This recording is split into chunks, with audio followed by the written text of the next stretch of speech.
उत्तर प्रदेश के चुनार से आज दुनिया के नक्शा में चुनार के जानल जाता सूरज कुमार के नाम से।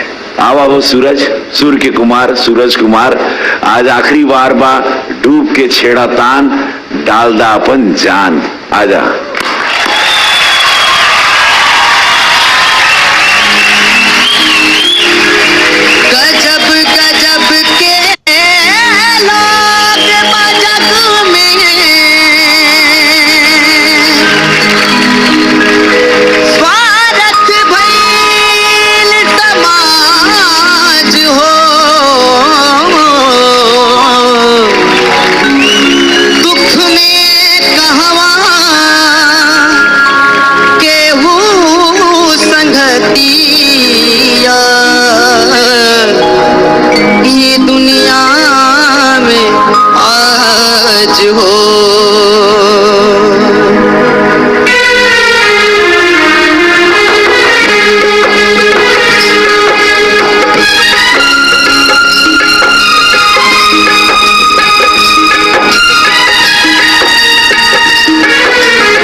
समय होला कमजोर,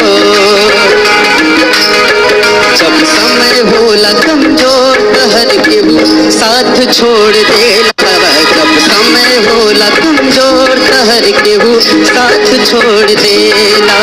हित परित हिताई मिताई जात छोड़ देला।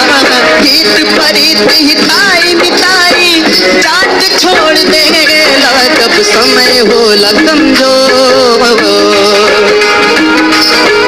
जब समय होला कमजोर हर केहू साथ छोड़ देला।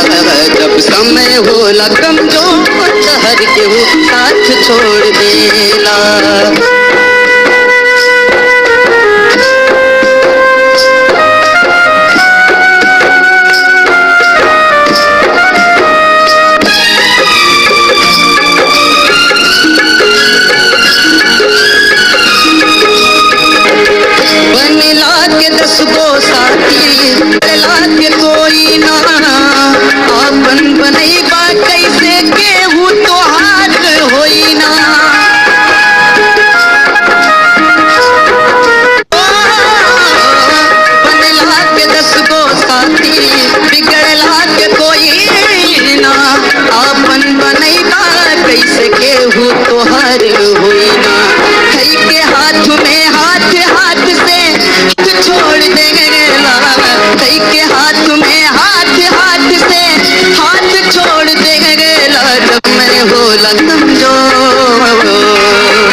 हर केहू साथ छोड़ देला।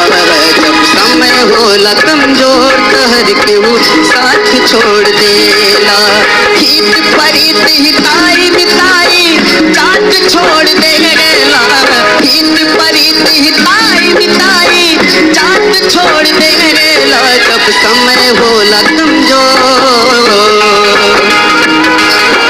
जब समय होला कमजोर हर केहू साथ छोड़ देला। जब समय होला कमजोर हर केहू साथ छोड़ देला। जब समय होला कमजोर हर केहू साथ छोड़ देला। जब समय होला कमजोर हर केहू साथ छोड़ देला। जब समय होला कमजोर हर केहू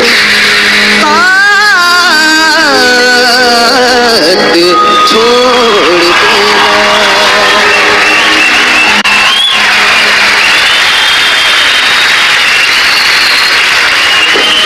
हित परित हिताई मिताई जात छोड़ देला।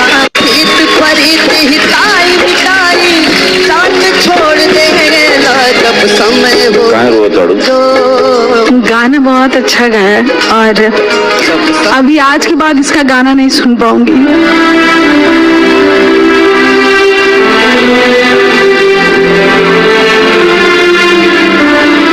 मेघा जी, आज के बाद ही हम नहीं, बिहार नहीं, झारखंड नहीं, रांची नहीं, पूरा हिंदुस्तान, पूरा विश्व सूरज की आवाज से गूंजेगा।